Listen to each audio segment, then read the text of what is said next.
yo en realidad nunca tuve, digamos, la idea de ser madre. No era algo que estaba en mi... Yo siempre decía, bueno, si pasa, pasa, ¿no?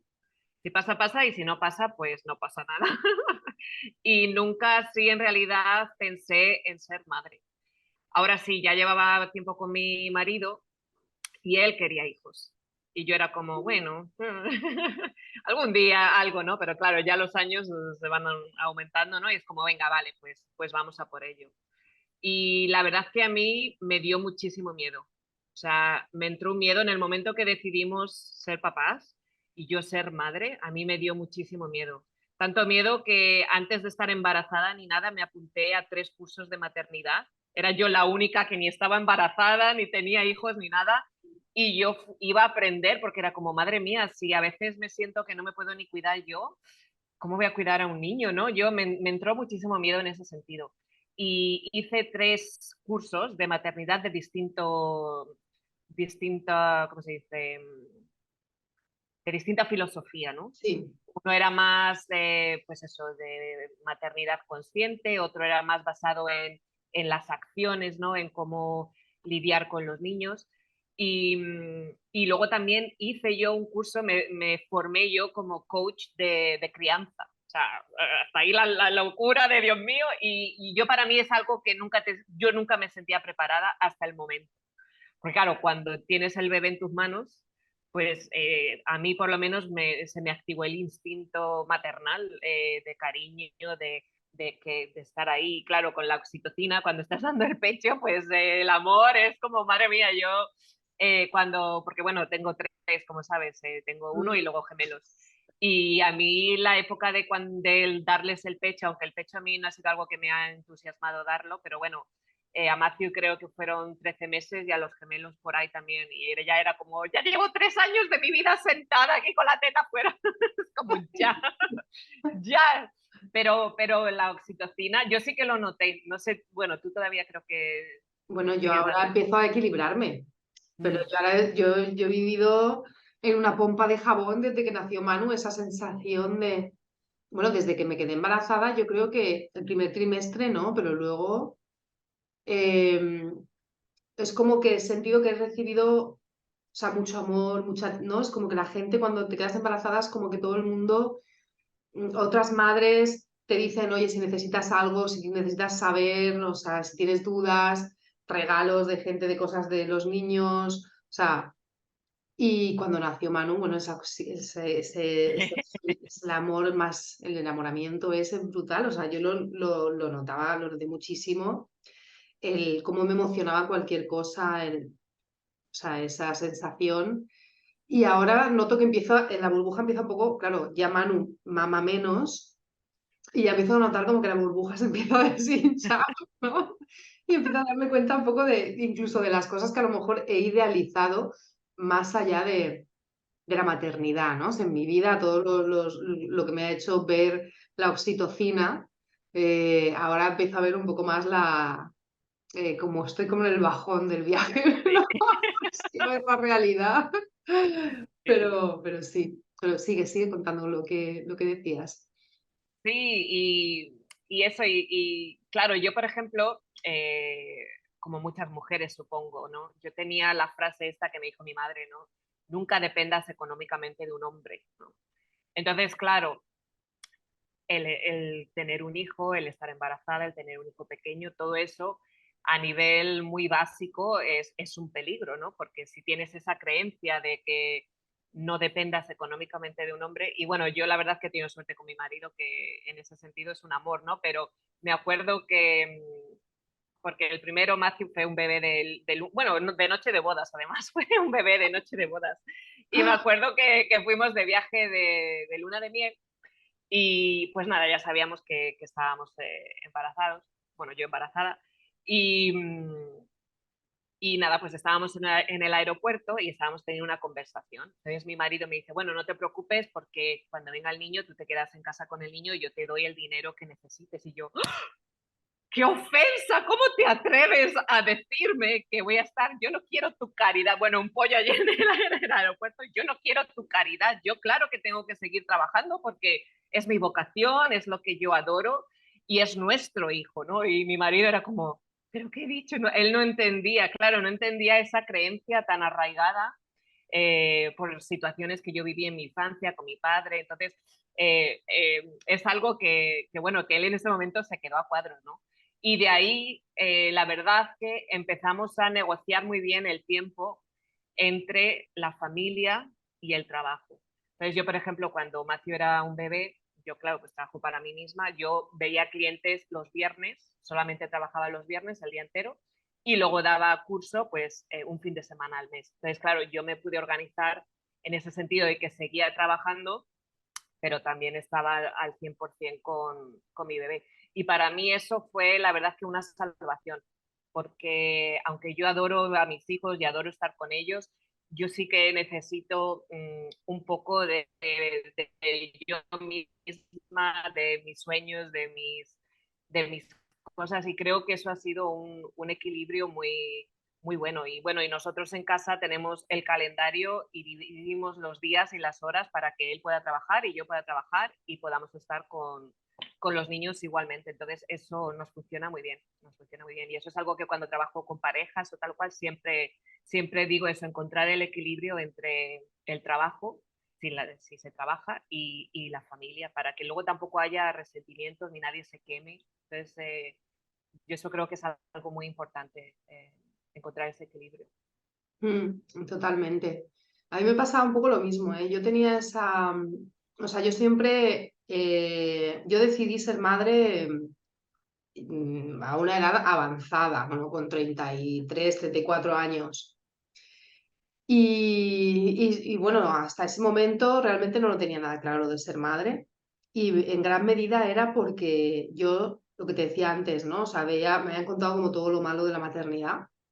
Y estaba esa parte de renunciar, ¿no? O sea, el que si era madre tenía que renunciar a lo que a mí me gustaba. Una de esas cosas es la danza y luego mi trabajo, ¿no? Que antes, ahora, es verdad que ahora he dejado las clases de dar clases de danza, pero bueno, también ha sido una decisión que ahora que la he tomado me doy cuenta de que al final es una cuestión de prioridades y yo he elegido estructurar mi tiempo de una manera, pero que no tenía por qué ser así, obligatoriamente, ¿no? Al final tú estableces tus prioridades. Pero siempre había tenido ese miedo horrible a tener que renunciar a mi trabajo. Entonces entiendo perfectamente que te ofendías un montón cuando John te dijo eso, porque es como, y yo creo que eso a la mayoría de mujeres ahora nos rechinaría un montón que nos dijeran, no, te vas a quedar en casa y yo te voy a pasar dinero, ¿no? Porque es, él lo dice con todo el amor del mundo y en realidad es maravilloso para quien quiera eso y es una opción súper respetable, súper válida pero claro, cuando tienes una vocación y te apetece realizarte, te apetece hacer otras cosas, eh, es que yo conozco gente, o sea, mujeres que han llegado a desarrollar una depresión importante por haberse quedado solamente con la maternidad, ¿no? Y esta es la parte que yo veo de alguna manera que, o sea, yo lo que veo con el tema de la maternidad en mi entorno y en la sociedad, pero lo veo mucho en mi entorno, ¿no? Es como que eh, parece que cuando eres madre ya se acaba lo guay, ¿no? O sea, se acaba ya, ser madre no es algo moderno ni guay, porque es tener una serie de responsabilidades, ¿no? Es como que se te acaba la vida, ya no eres libre nunca más, no puedes hacer lo que quieres y es sacrificio, se relaciona con el sacrificio. Entonces yo mi maternidad no la he experimentado desde ahí para nada. Claro, que yo digo, bueno, a lo mejor es porque Manu es muy pequeño y todavía me tiene que venir lo gordo, porque yo no tengo esa sensación, o sea, de hecho, bueno, he abierto un espacio, un negocio, un espacio físico que antes no estaba, sigo trabajando y, y ya hago lo mismo que tú, tengo con mi pareja el tiempo repartido, de hecho, él tenía un trabajo por cuenta ajena y se lo dejó. Y eso está haciendo que podamos repartir mejor el tiempo. Él está iniciando, bueno, otro proyecto y tenemos el tiempo repartido. Y yo siento que esta cosa de tener, o sea, a mí la maternidad siento que, por supuesto que sí, que no duermo como antes y que tengo una persona que depende de mí, que, eh, bueno, pues con quien yo quiero pasar mucho tiempo, ¿no? Porque es que parece que los hijos son un coñazo, ¿sabes? Te hablo de esta visión que yo tenía, Sí, ¿no? De, ostras, es que parece que los hijos son un coñazo, ¿no? Y que están ahí siempre chillando y llenándote de mocos, pero es que resulta que tú quieres estar con ellos, porque es el amor más grande que has sentido en tu vida y es un enamoramiento que no se termina nunca, ¿no? Y además es esa creación brutal que traes aquí, ¿no? Y es como el poder ver la vida, cómo van aprendiendo todo, ¿no? Y cómo van, o sea, es la vida desde los ojos de un niño, es como la inocencia, a mí me ha conectado con la alegría mucho, a pesar de que sí que hay días que digo, Dios, estoy cansadísima o no llego. Creo que tiene que ver con esta cosa de la productividad, de que pues sí, sí, no voy a llegar a todo como llegaba antes, por eso hay muchas cosas que me las he quitado y me ha permitido hacer un gran filtro de lo que es importante para mí y lo que no, y lo que no, ¿no? Y respetar mis tiempos, y creo que eso es, y también me ha conectado con mucha fuerza, ¿no? Porque la maternidad te saca una leona, ¿no? Te saca una fuerza de protección, pero también de tirar hacia adelante, de aguante, de un aguante sano, o sea, de un aguante que tiene que ver con la fuerza, no de un aguante de cuando estás en algo, ¿no? No de aguantar en un trabajo que no quieres 50 años, sino un aguante de ser más fuerte porque hay algo que es muy importante y ¿no? Y que necesitas sostener. Y eso creo que es de lo que no se habla tanto, ¿no? Entonces me parece que hay muchas mujeres están renunciando a la maternidad. Me parece muy bien que la mujer decida, por supuesto, tener o no tener hijos, pero creo que muchas veces está yendo en perjuicio de que se están perdiendo algo súper que las puede llevar a una nueva dimensión de sí mismas y que como eh, vale que antes la maternidad estaba idealizada, pero es que ahora nos hemos ido al otro extremo. Y es porque en la sociedad tampoco tiene su sitio la maternidad. O sea, es como que sí. también eso lo tenemos que ir construyendo, ¿no?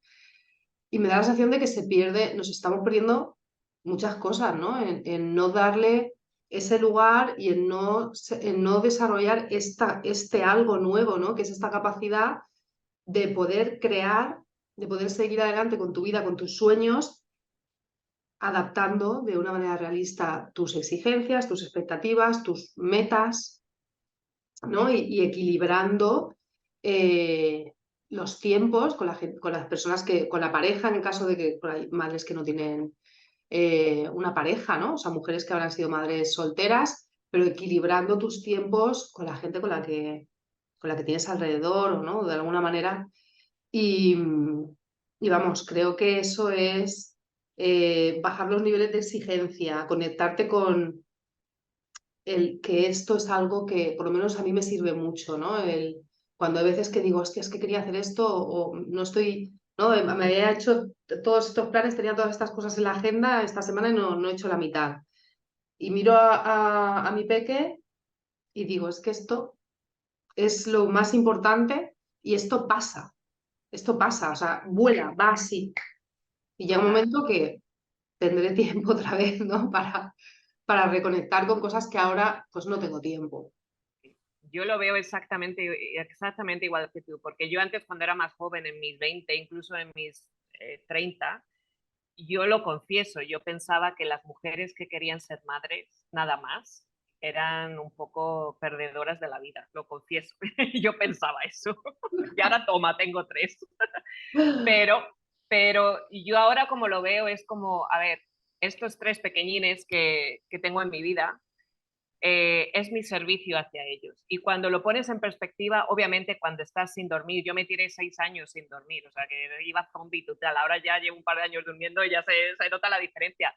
Pero es como cuando lo pones en perspectiva, yo me mentalizaba, ¿no? Es como, vale, les doy prioridad, sobre todo los 3 primeros añitos, los 6 primeros añitos, los 10 primeros añitos. Ya el mayor tiene 9, los gemelos tienen 8, ya tengo muchísimo más espacio. Y es como cuando pones las cosas en perspectiva con el tiempo, que les dediques, yo qué sé, 10 años de tu vida eh, de plena atención, de plena conexión.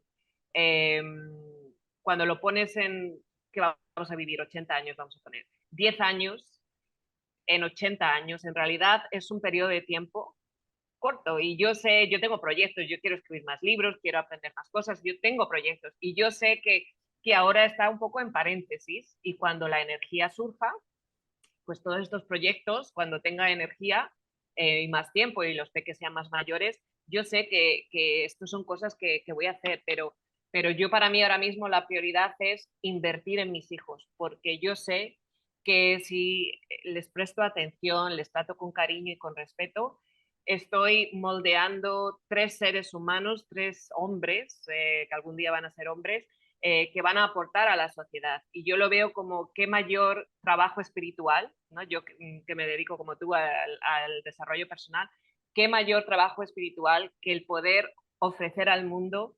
3 niños, 3 hombres con poquitos traumas, con poquitas historias, ¿no?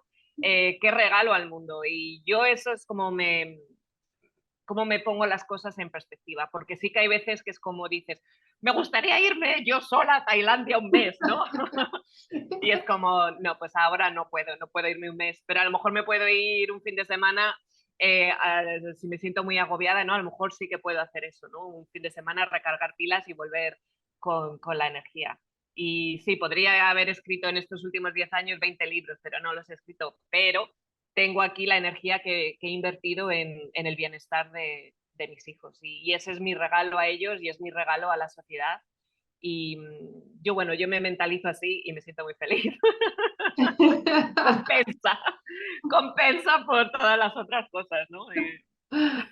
Claro, y luego lo que has dicho es de esto, pues sí, yo tampoco me puedo ir un mes a Tailandia ahora, pero esta cosa de darte el tiempo que necesitas también para poder estar bien con tus hijos es súper importante. O sea,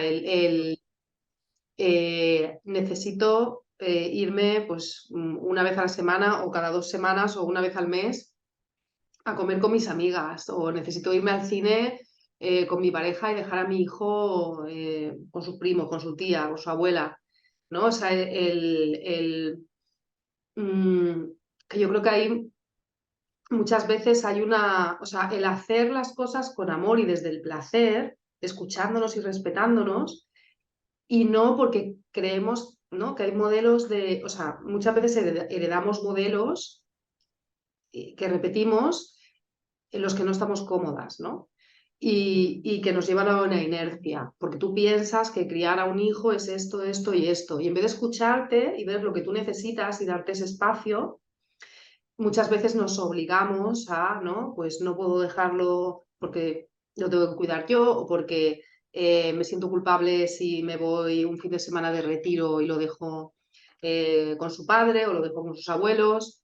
Y, y yo creo que esas son las cosas que hacen que la maternidad sea una montaña que escalar dura, ¿no? El no decir, ostras, es que necesito descansar, ¿qué puedo hacer para recuperarme?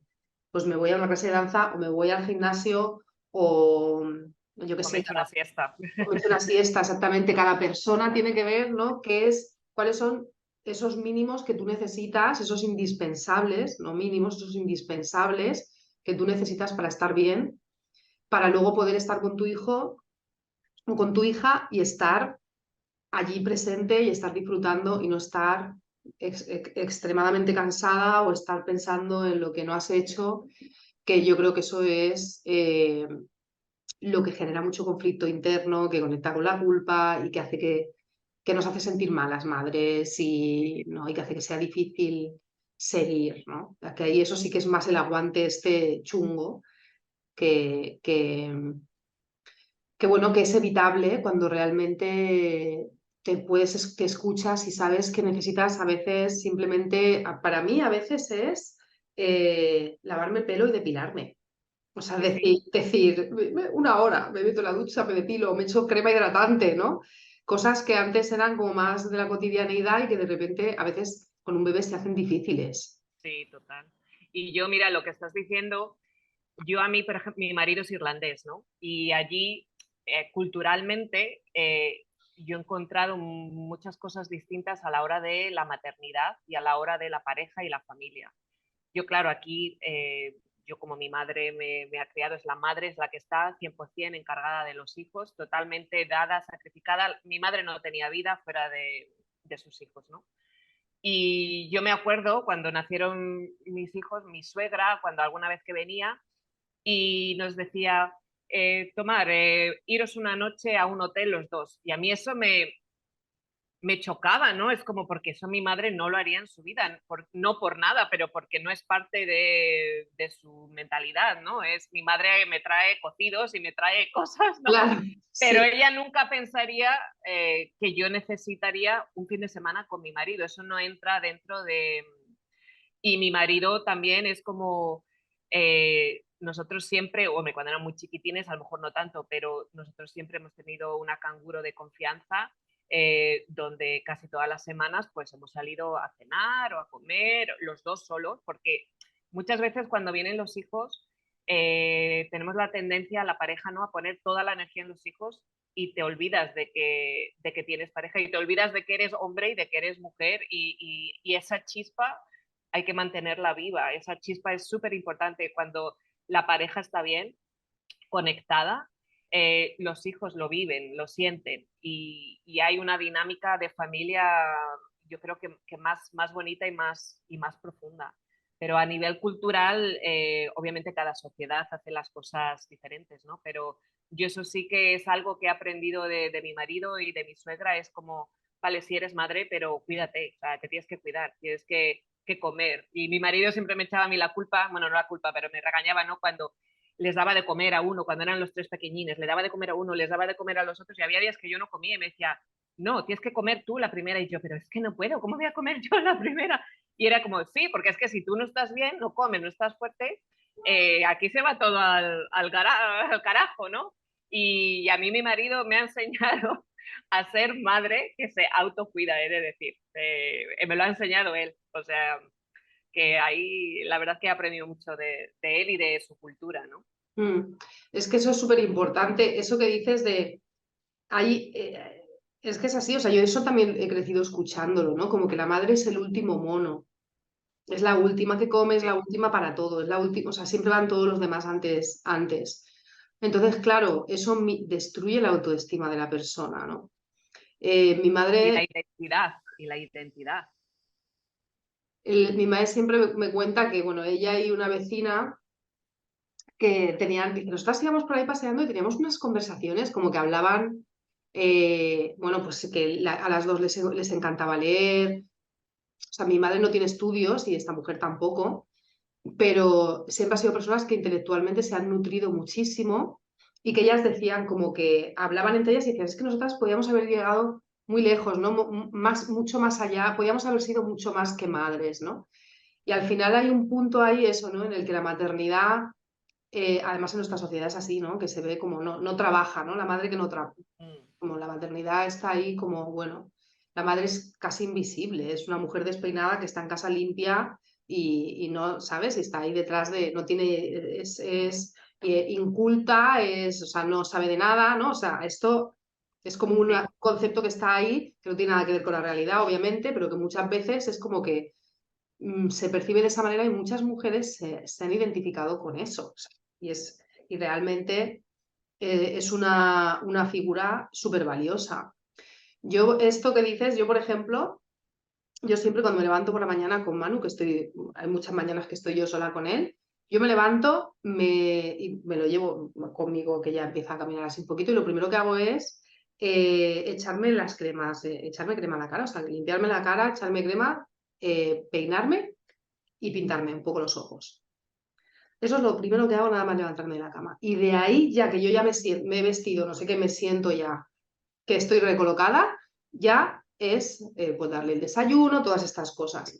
Pero es que antes de hacerlo, yo me daba cuenta de que luego llegaba un momento, me miraba al espejo y decía, o sea, me encontraba yo más cansada, ¿sabes? Y me miraba y era como, y ha sido un hábito pequeño, que realmente no es tan difícil hacerlo cuando tienes, bueno, por lo menos con Manu, que ya es un poquito más, y a mí me cambia completamente el cómo empiezo el día. por esto que dices de ponernos siempre como en el último lugar, ¿no? Que es como, y no significa, ¿no? Parece que esto, la negación de la madre, ¿no? Parece que si no eres, no, o sea, hay un punto ahí que te dice, oh, no, no eres una buena madre, ¿no? Y es al revés, o sea, tú te estás cuidando y entonces tú estás fuerte y estás en tu sitio para poder dar un lugar seguro a tu hijo. Por lo menos Total. yo lo percibo así, ¿no? Ese cambio de sentirme yo que estoy bien, que yo me estoy cuidando, que estoy, ¿no? Que puedo sostenerlo a él, porque si no, en cuanto él se cae, se pone a llorar, cualquier rabieta que tenga, que ahora está con los dientes, si yo no estoy bien, a mí eso me va a superar. Y si a mí me supera, pues él eh, no tiene quien le sostenga. Y no, no le puedes regular. Si tú no estás regulada, no le puedes regular emocionalmente o de ningún, de ningún modo.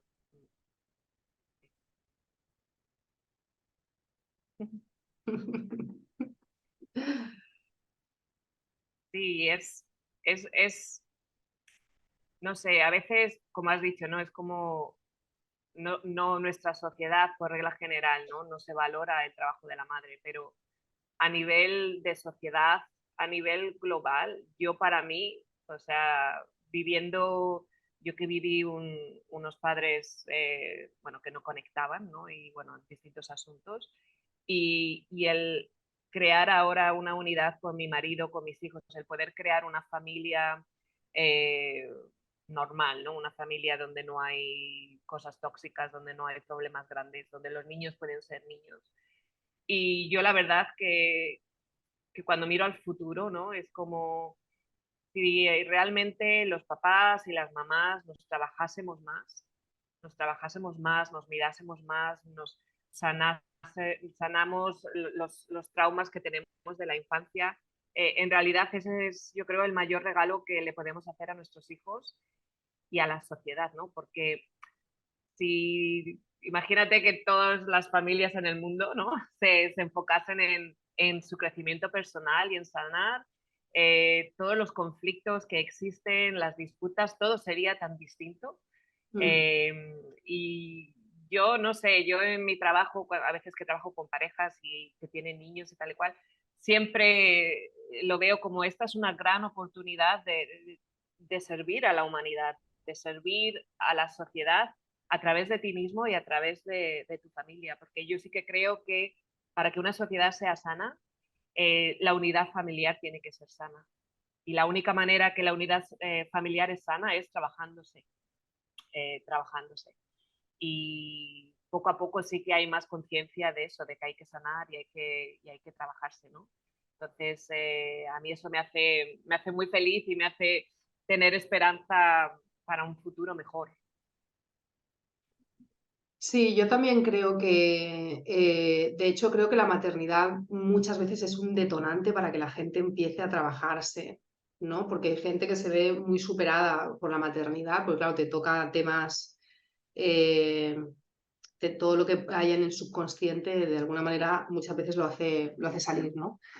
Y es verdad que muchas, sobre todo mujeres, empiezan sus procesos de sanación y de introspección a raíz de la maternidad. Y vamos, yo en eso coincido contigo totalmente, porque bueno, en las constelaciones lo vemos, ¿no? Que todo lo que ha estado en nuestro sistema familiar e incluso cómo ha sido nuestra gestación, cómo fue nuestro nacimiento, nuestros primeros años de vida, eso es determinante en nuestra personalidad, en nuestros traumas, en cómo nos desenvolvemos, en nuestro éxito, en todo. Entonces, claro, sería una transformación absoluta el que todo el mundo tuviera o sea, trabajase eh, su crecimiento personal y luego volcase eso en el núcleo familiar, en la crianza. Es que la maternidad y los niños es la cuna de la vida, ¿no? O sea, es lo que es de donde se genera todo, es la semilla de la que sale todo después. Realmente sería un cambio de sociedad completamente, se cambiarían las estructuras. Y, ay, quería decir algo, que era lo que se me ha pasado.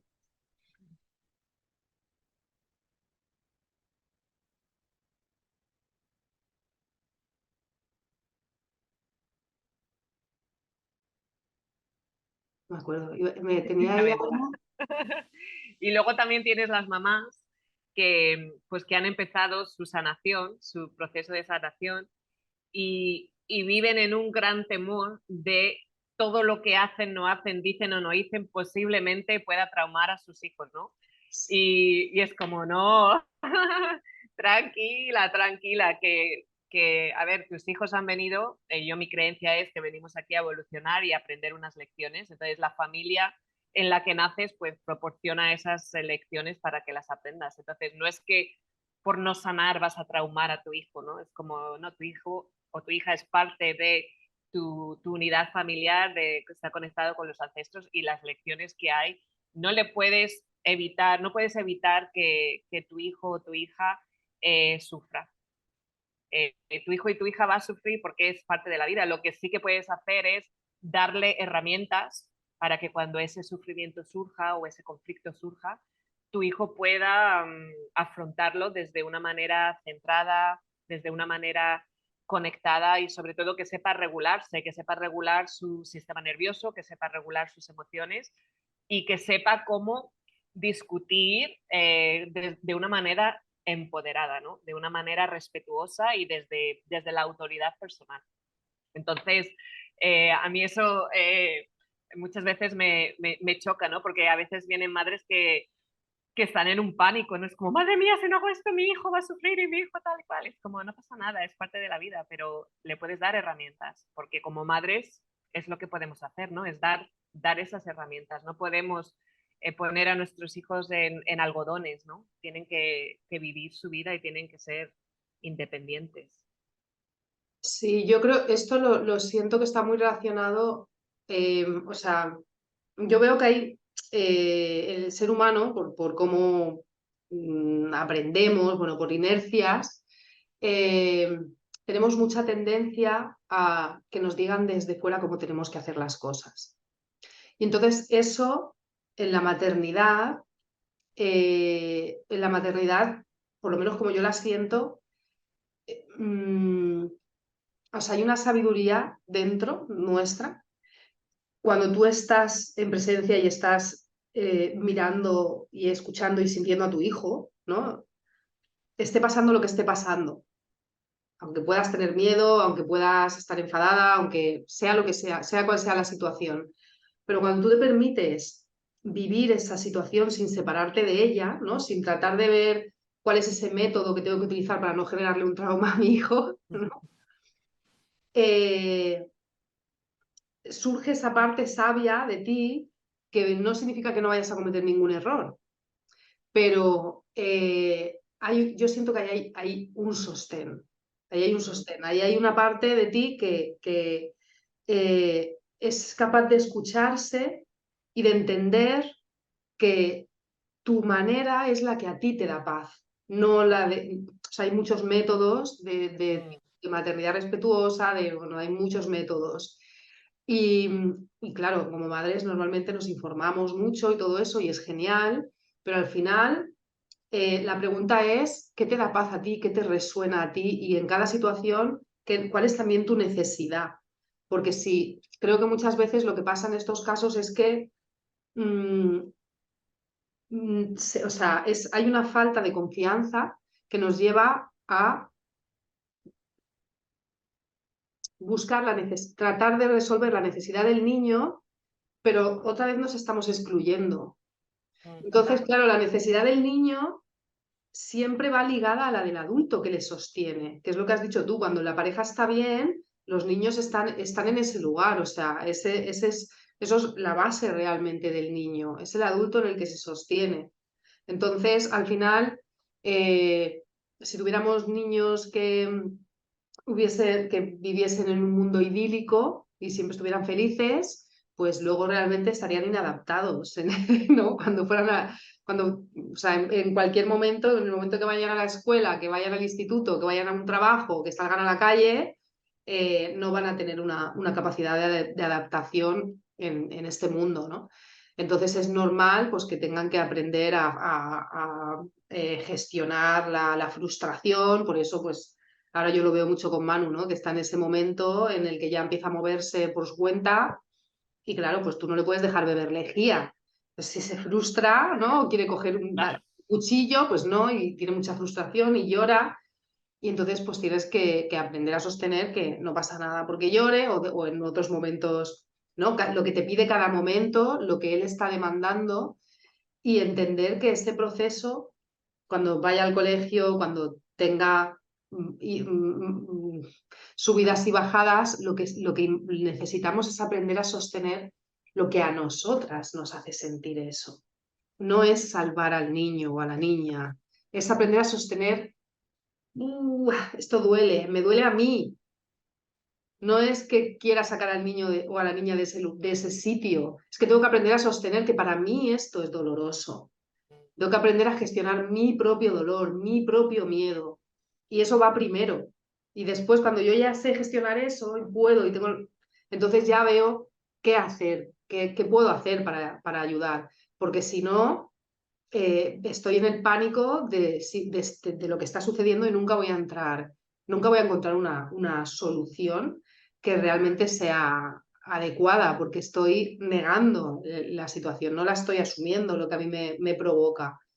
Y yo creo que esto es un aprendizaje que pasa, o sea, yo veo que esto es algo que tenemos en general, ¿no? Esta cosa de, yo lo aprendí haciendo terapia, claro, o sea, trabajando, acompañando a otras personas, esta cosa de cuando alguien llora, ¿no? Tenemos a alguien, a tu prima, a tu amiga, a tu madre, quien sea, que se pone a llorar y genera una incomodidad y hay una sensación de que no quieres que llore y no sabes qué hacer, pero esa incomodidad tienes que aprender a sostenerla tú. Y de ahí puedes acompañar al otro, porque si no al final estás intentando negar lo que el otro está sintiendo y eso al otro no le ayuda. O salvar. O Exactamente, salvar. Sí, yo exactamente. creo que algo muy importante de lo que estás diciendo es que tenemos que tener confianza en nuestros hijos, confianza de que ellos pueden eh, tener acceso a su propia sabiduría, a su propia fuerza, a su propia decisión, a su propia verdad, y que cualquier conflicto o sufrimiento que surja en su vida, ellos son capaces de lidiar con ello. Obviamente habrá temas que necesiten nuestro apoyo y nuestra ayuda, pero son ellos, porque si ellos están viviendo esa situación, es porque hay algo para ellos, algún aprendizaje, algo que tienen que superar, ¿no? Dentro de ellos mismos. Y a veces cuando le pasa algo a nuestros hijos, perdemos la confianza en su fuerza, perdemos la confianza, pensamos que no pueden, que no saben, porque son pequeños. Y obviamente depende de lo que sea, ¿no? Hay cosas que obviamente son muy grandes pero estoy hablando de cosas normales, ¿no? De cosas normales es yo eso lo practico con mis hijos. Yo confío que cuando hay algún problema o algo surge en el colegio o algo, eh, es su problema, ellos lo pueden solucionar y yo estoy ahí supervisando, ¿no? Y estoy ahí ofreciendo un punto de vista o a lo mejor les guío un poquito, pero son ellos los que lo tienen que solucionar porque el problema es de ellos. El problema es de ellos y ellos tienen la capacidad. Yo tengo confianza en su fuerza y en su habilidad de vivir en el mundo, ¿no? Y sobre todo ahora cuando son pequeñines, porque en realidad los conflictos que viven ahora en el colegio, cuando son pequeños, en realidad son los mismos que vives cuando eres adulto. Mm, En vez de en el colegio es en el trabajo, ¿no? Pero lo que son las relaciones sociales, digamos, los conflictos básicos son los mismos para siempre, desde que naces hasta que te mueres, ¿no? Entonces, si desde pequeñitos les puedes dar las herramientas y tienes la confianza de que si hay un problema en el colegio con alguien, de que ellos puedan solucionar ese problema, eso les sirve para el resto de su vida. claro, Y, sí, sí, claro. Lo que pasa es que tú tienes esa confianza porque tú has desarrollado la capacidad de sostener mm, si a ti te da miedo la situación. O sea, porque al final, aunque tú confíes, lo que ellos viven a ti te genera sensaciones, a ti te afecta. total, Y tú has aprendido a sostener eso. mm, Y ese es el desafío en general que tiene la mayoría de las que tenemos en la maternidad, el ser capaces de sostener eso y darnos cuenta de que si nuestro hijo o nuestra hija está teniendo un conflicto en el colegio, y nosotras entramos en pánico, le estamos transmitiendo que eso es muy, muy grande y muy grave, ¿no? Que esto lo hacemos muchas veces simplemente pues, sin darnos cuenta y muchas veces con una intención de ayudar, ¿no? Pero claro, realmente lo que estamos haciendo es magnificar una situación y tratar de salvar de algo que, como tú dices, seguramente ellos pueden gestionar. Pero claro, eso conlleva un trabajo personal y de ser consciente de que lo estás haciendo, ¿no? Total. Yo, mira, mismamente entre ellos, a veces cuando discuten por algo que quieren ver unos dibujos en vez de otros o lo que sea, y empiezan, mamá, mamá. Y yo siempre digo, no, vosotros lo solucionáis, vosotros encontráis, y siempre, a ver, alguna vez termina la cosa en tirones de pelos, ¿no? Muy pocas veces, la verdad. Pero la mayoría de las veces ellos son tres y ellos tienen su turno. O sea, uno ve un episodio, el otro ve otro episodio, el otro. Y ellos han creado esta dinámica de pues eso, cada uno tiene su turno, ¿no? Y eso es algo que si yo lo impongo, no van a estar a gusto con ello, porque lo he impuesto yo. Pero si esto es algo que han decidido entre ellos, había un conflicto y entre ellos han decidido, vale, tú tienes un turno y se van pasando el mando de uno a uno según va acabando el dibujo. Entonces, como es algo que ellos han gestionado, que ellos han aprendido, eh, es más fácil que lo hagan con responsabilidad y con autoridad, porque no es algo impuesto, es algo que ha nacido de ellos mismos. Mm, Y, y eso yo lo veo como, yo cuando veo esas situaciones con mis hijos, cuando comparten cosas o tal y cual, eh, me siento muy bien porque es como mi trabajo ya está hecho. ¿Sabes qué? Porque es eso, ellos pueden solucionar los conflictos, todos los claro, conflictos de la vida, ¿no? claro, y no, el permitirles hacer eso entre hermanos, Mm, están adquiriendo la capacidad de hacerlo por sí mismos, eh, vamos, de una manera, o sea, al final, con las personas a las que quieres, ¿no? Que te obliga de alguna manera a mantener esa relación y a naturalizar esas situaciones, ¿no? A que no tenga que venir alguien que tiene una autoridad mayor a mm. decirles cómo tienen que comportarse. O sea, vamos, a mí me parece Sí, maravilloso. sí, y es eso, es tener confianza en que ellos lo pueden arreglar. Obviamente, si las cosas se van a los pelos, pues ya se interviene, ¿no? Se interviene. Yo siempre digo, yo soy como Dios, soy omnipresente, como es, soy invisible, y pero bueno, estoy aquí, ¿no? Es como nadie me ve, pero siempre estoy yo observando y viendo, viendo la jugada, ¿no? Es, sí, me viene a la memoria ahora también cuando eres madre, el tener confianza en tus instintos. Porque como has dicho antes, hemos hablado antes, ¿no? Hay muchísimos métodos de crianza, ¿no? Y mucha gente cuando, no sé si a ti te ha pasado, pero cuando tienes un bebé, todo el mundo es un experto en Mm, maternidad y en bebés, ¿no? Y te dicen, dale el pecho, no des el pecho, dale el biberón, no des el biberón, haz esto, haz lo otro. Y yo me acuerdo cuando estaba embarazada de los gemelos, eh, yo tenía que ir a hacerme ecografías cada 2 semanas mm, y sí, porque además es súper curioso porque hay un síndrome, no sé cómo se llama en español, es cuando hay gemelos, hay veces que uno, digamos que deja de comer y lo que hace es el otro, crea unos vasos sanguíneos que se conectan con el bebé que ha dejado de comer y le alimenta. Pero eso es peligroso, ¿no? Es peligroso. Pero fíjate desde el feto, desde estar ahí en la tripita, cómo entre ellos se cuidan, ¿no? Entonces, bueno, tenía que ir cada 2 semanas. Y allí en Irlanda tienen una norma, ¿no? Que cuando tienes gemelos, pues te tienen que hacer una cesárea a la semana 35. Entonces, ya desde el principio te están diciendo, vale, la semana 35, pues tienes que reservar tu la cita semana para la 35. 35. Entonces a mí eso no me cuadraba porque yo tenía un embarazo bien, mis niños, mis bebés estaban bien de peso, de todo. Y yo conocía a otras madres que habían tenido gemelos a la semana 40, o sea que yo no lo veía, ¿no? Como... Y la semana 35 llegó.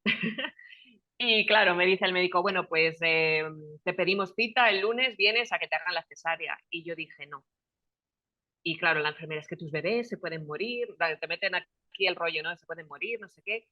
Y yo es como, no, o sea, mira, yo nunca soy una persona que impongo mi voluntad así, pero ese día era como, no, es que yo lo veo innecesario, mis bebés están bien, yo estoy bien. Y bueno, al final ya me dijo el médico, bueno, vale, pues te doy otra semana, ven a la semana 36. Y yo, vale, perfecto. Pues a la semana 35 y 4 días, mis bebés vinieron en un parto natural de 2 horas, uno fuera, otro 10 minutos de diferencia, sin cesárea, sin historias, ¿no? Y es como, hay veces que los médicos, obviamente, ellos hacen lo que creen que es lo mejor, ¿no? Pero a veces el instinto maternal. Igual yo quería darles el pecho y las enfermeras como, imposible, no les vas a poder dar el pecho, no vas a tener leche. Es como, yo ya sabía, yo había tenido otro y el problema que yo tenía es que tenía demasiada leche. Es como, no, yo no quiero un biberón, yo quiero darle. Pues no vas a tener leche, pues no sé cuántos. Como, a ver, yo soy la madre, ¿sabes? No es que yo me quiera poner por encima de lo que tú sabes o no sabes, pero por lo menos dame una oportunidad. Claro, Dame una cállate. oportunidad. Claro, dame una oportunidad de que yo vea si tengo leche o no tengo leche. Si no tengo leche, pues les damos biberones o lo que sea. O si mis bebés vienen mal, pues me los sacas por las orejas o por donde haga falta. Pero también es, muchas veces, como nos mete miedo o no sabemos, es muy fácil hacer cosas que no están conectadas con lo que sentimos dentro, ¿no? Mm. Y yo creo que es importante como madre saber que todas tenemos un instinto natural, que para cada mujer va a ser distinto, depende de tus prioridades y de dónde vengas, pero creo que es importante que vivas tu maternidad a tu manera, siempre eh, aprendiendo y escuchando cosas, porque a mí me gusta siempre aprender cosas opuestas, porque cuando aprendo cosas opuestas, entonces puedo decidir qué es lo que a mí me va, ¿no? Porque si solamente aprendes un método o una manera, no tienes elección, ¿no? Mm. Entonces, cuando aprendes cosas opuestas, ahí yo digo, vale, pues esto es lo que yo quiero hacer, esto, elijo esto, ¿no? Porque, pero creo que es importante que cada madre se conecte con su intuición, con su instinto, con su cuerpo y con su bebé, y que cada maternidad es distinta y no hay que comparar una con otra, si das el pecho, no, como no, cada una hace lo que en el momento ve oportuno y obviamente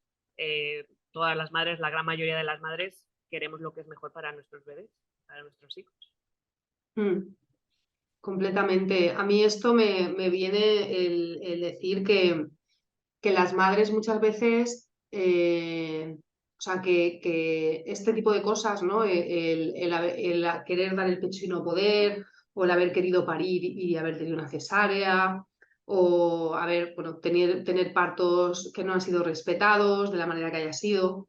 eh, Haber seguido pautas en las que no te has escuchado y has hecho cosas con tus hijos que te pueden dejar. Que este tipo de cosas, yo lo que diría es esto, que es importante que se sepa que estas cosas se solucionan en terapia. O sea, que a veces parece, yo tuve una cesárea, yo me había preparado para parir como una diosa y bueno, pues hasta un punto tuve un parto muy bueno, así cantando y con mis contracciones muy en mí, pero bueno, al final la cabecita de Manu estaba puesta que no salía. La historia es que al final pues acabamos en cesárea, ¿no?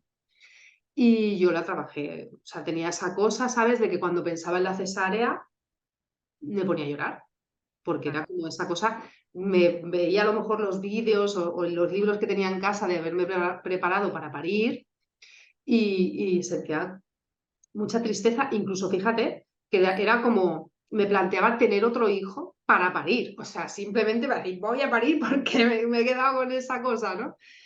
Y bueno, pues lo hablé con mi terapeuta y vi todo lo que había ahí y me quedó mucha paz. Y creo que es, o sea, porque vamos, yo veo igual, mi madre tuvo mi hermano, el que viene antes que yo, nació de nalgas. Y bueno, de hecho, ya tuvo depresión posparto en ese parto. Y cuando me lo contó, lo que le habían hecho, eso es una salvajada que que le llaman depresión postparto, pero yo le llamaría depresión post salvajadas, post violencia obstétrica, Sí, porque un hay trauma. cosas, claro, exactamente, te genera un trauma y la mujer se queda ahí. Y esto pasa mucho en muchas mujeres, yo lo he visto, o sea, en amigas, bueno, en muchísimas mujeres, que se queda esta cosa, ¿no? Y parece que es algo con lo que ya te tienes que quedar para siempre, ¿no? Y estas cosas en terapia se solucionan, o sea, Sí, y además el solucionarlo te da otra visión completamente diferente y te hace tener un vínculo muy distinto con esa experiencia que, bueno, en mi caso fue el nacimiento de mi hijo. O sea, como no tienes, es un momento que eh, tienes que estar en paz con eso, ¿no? Y si no estás, pues hay formas de llegar a encontrar paz y de poder recordarlo con amor. Y creo que en la crianza es súper importante estas cosas, verlas, todo lo que haya podido quedar ahí, esto igual, ¿no? En mujeres que no han podido dar el pecho, también se queda eso, es que se queda un trauma, porque tú tienes como una fijación de lo que tiene que ser, vas con una idea y de repente lo sientes como una incapacidad o como has fallado, como un fracaso, una cosa que al final no has podido vivir, o sea, se mezclan muchas cosas ahí. Y bueno, pues el poder abordar esa situación con un profesional te puede permitir disfrutar mucho más de lo que estás disfrutando, lo que tienes ahora, porque esas cosas afectan, se quedan, aunque pues eso, muchas veces es como no, lo normalizo, que tengo esa cosa, esa herida interna, la normalizo y no me doy cuenta de hasta qué punto está influyendo en mi forma de maternar. Y, y bueno, esto me parece importante decirlo porque es como que está muy normalizado, está muy sí. extendido y muy normalizado. Yo también, como tú, me había preparado con el primero, íbamos a tener el nacimiento en casa, teníamos la dula, teníamos la piscina, y Matthew no venía, y no venía, y no venía, 2 semanas tarde, semana 42, y era como, sal, sal, no salía. Igual tuve que ir también al hospital, no me hicieron cesárea, pero me pusieron oxitocina, y la verdad que fue muy intenso, muy, muy intenso. Pero claro, a mí se me quedó esa creencia de mi cuerpo no funciona, mi cuerpo no funciona, porque en cierta medida me culpé yo de que el niño no saliese a la semana 40 y sí que yo también me lo trabajé porque eso es un poco lo que me encanta de ti, ¿no? Que yo también me veo reflejada en eso, es que las dos, ¿no? Somos terapeutas, trabajamos con gente, pero nos estamos trabajando nosotras, ¿no? Y Mm. creo que es súper importante. Muchas veces la gente, no sé, viene y quiere que en 2 sesiones, ¿no? Ya se arregle la vida y la verdad es que cuando empiezas a trabajarte es un proceso es para siempre, ¿no? Porque siempre hay capas, siempre hay capas. Y yo empecé a trabajarme así conscientemente a los 21 años. A los 21 años. Y de todos los cursos que iba y yo era la baby, no era la más pequeña siempre. eh, y es un proceso continuo, ¿no? Es como son capas y capas y capas y realmente a mí la maternidad me llevó a un viaje muy profundo en mi inconsciente, muy profundo. Me llevó hasta sanar cuando yo estaba en el vientre de mi madre, lo que mi madre vivió y cómo me afectó, ¿no? Y eso, claro, a mí se me despertó con el primer embarazo. Y, y es eso ahí, esto hay que seguir pelando la cebolla y yendo a capas más profundas, ¿no? Mm. Y esto yo siempre respeto mucho en las personas que ofrecen terapias, que se trabajen. O sea, es algo que yo también tengo terapeutas a los que voy y es algo que es parte de mi lista, ¿no? Es como, ¿te trabajas? ¿Te trabajas? Porque si no te trabajas, la cosa se estanca, ¿no? O a veces no puede fluir. Si tú tienes muchos bloqueos, hay que seguir trabajándose. Claro, o te vuelves rígido porque piensas que ya has llegado y te Sí, cierras y entonces eso no es bueno al final para ti ni para la gente con la que estás trabajando. Pues sí, yo esta cosa de la cesárea me pasó un poco eso, ¿no? Que además, claro, hay un momento en el que a mí me dijeron que lo tenían que sacar con forceps. Entonces, claro, y hay un momento de pánico porque a mí me daba mucho miedo que lo cogieran, que le hicieran daño con los forceps. Y claro, ese estrés se queda en tu cuerpo. Yo esos momentos de antes de la cesárea que yo estaba diciendo, yo sabía que no, o sea, estaba de pie encima de la cama, moviendo la cadera. O sea, además me decía, mueve la cadera, que yo, o sea, precisamente mover la cadera, yo sé, ¿sabes? Porque es... Y haciendo todo, claro, todo lo que... Y veía, es que yo sabía que no salía. Y lo mismo, me quedó esa sensación de como que había sido culpa mía que él estuviera puesto de esa manera o que yo podía haber hecho algo para que se recolocara. Y aparte esa sensación de miedo que yo tenía en el momento que me dijeron hay que sacarlo con forceps, que al final ni siquiera se pudo, porque claro, no bajó nada. No sé, no... Y, y bueno, y ese estrés se me quedó completamente en el cuerpo, lo podía sentir con absoluta claridad, ¿no? Esa sensación que tenía físicamente, estaba en mi cuerpo. Y, y claro, pues imagínate luego tener un bebé tan pequeñito, bueno, tú sabes lo que es tener un bebé tan pequeñito y tener esa experiencia física, pues es que el tema de trabajarse a uno mismo, hay gente que dice, es que esto no termina nunca, ¿no? Es como, pero es que se suaviza mucho y yo creo que al final también es, pues eso, casi todos los días o casi todos los días te duchas, te lavas los dientes. Y el poder vernos, ponernos en manos de otras personas y poder vernos desde otro lugar y al final eh, es estar bien, Sí, es no dejar que las cosas se anquilosen.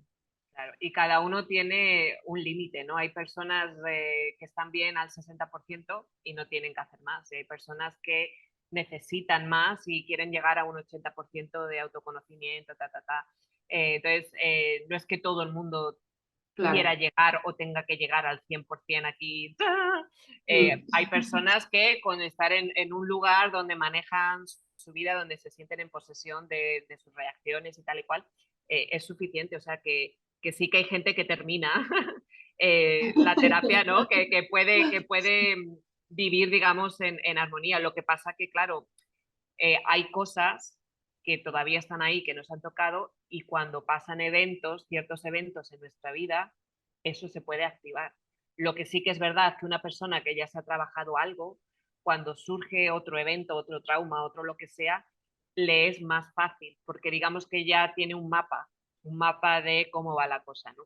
Entonces, eso también es importante el saberlo, ¿no? Que cuanto más estás conectado contigo mismo, con tu verdad, con tu autenticidad, las capas de la cebolla son más fáciles de pelar. Yo en mi experiencia, vamos, mía Sí. personal y de haber trabajado con personas que se trabajan periódicamente, ¿no?